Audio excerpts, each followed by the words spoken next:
দ্রব্যমূল্যের উপর চাপ পড়েছে, ডলারের উপর চাপ পড়েছে। এগুলো বাস্তবতাকে তো অস্বীকার করে কোনো লাভ নেই। তবে we are not sleeping. IMF বলে গেছে যে বাংলাদেশ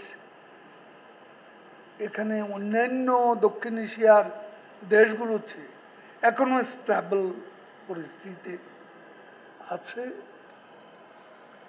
তো আর এখন যে অগ্নিগর্ভ অবস্থা সারা বিশ্বে, আসলে প্রতিনিয়তই আমরা প্রতিকূল পরিস্থিতিতে, প্রতিকূল স্রোতে সাঁতার কেটে চলছি। We are swimming against the tide. এটাও হচ্ছে রিয়ালিটি।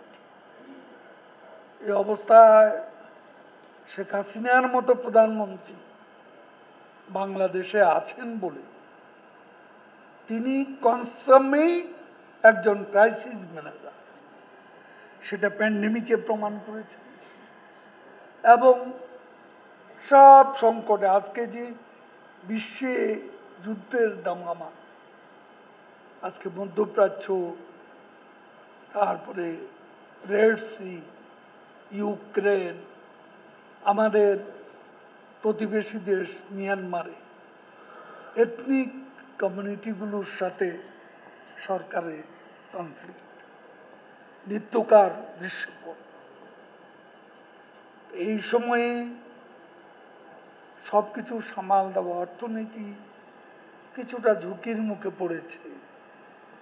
তারপরও প্রধানমন্ত্রী সামাল দিয়ে যাচ্ছে।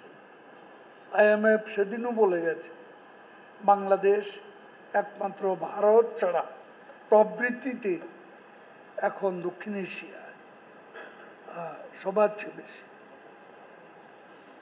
5.82, যেটা গতবার ছিল 5.78।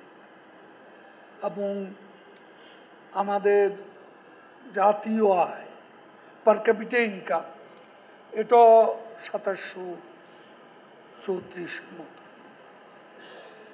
IMF বলে গেছে যে বাংলাদেশ এখানে অন্যান্য দক্ষিণ এশিয়ার দেশগুলোর চেয়ে এখনো স্টেবল পরিস্থিতিতে আছে। এবং বাংলাদেশের যে আন্তরিক প্রয়াস, বিশেষ করে প্রধানমন্ত্রী, তাতে আমরা পরিস্থিতি সামলাতে পারবো। দ্রব্যমূল্যের উপর চাপ পড়েছে, ডলারের উপর চাপ পড়েছে। এগুলো বাস্তবতাকে তো অস্বীকার করে কোনো লাভ নেই। তবে we are not sleeping, we are not sleeping. আমরা কাজ করে যাচ্ছি। আমাদের সমাধানের জন্য আমাদের আন্তরিক প্রয়াসের, সদিচ্ছার, সিরিয়াসনেসের কোনো অভাব। এবং প্রাইম মিনিস্টার শেখ হাসিনা আজকে আমাদের রূপান্তরের উপকার, এবং এইভাবে তিনি কাজ করে যাচ্ছেন।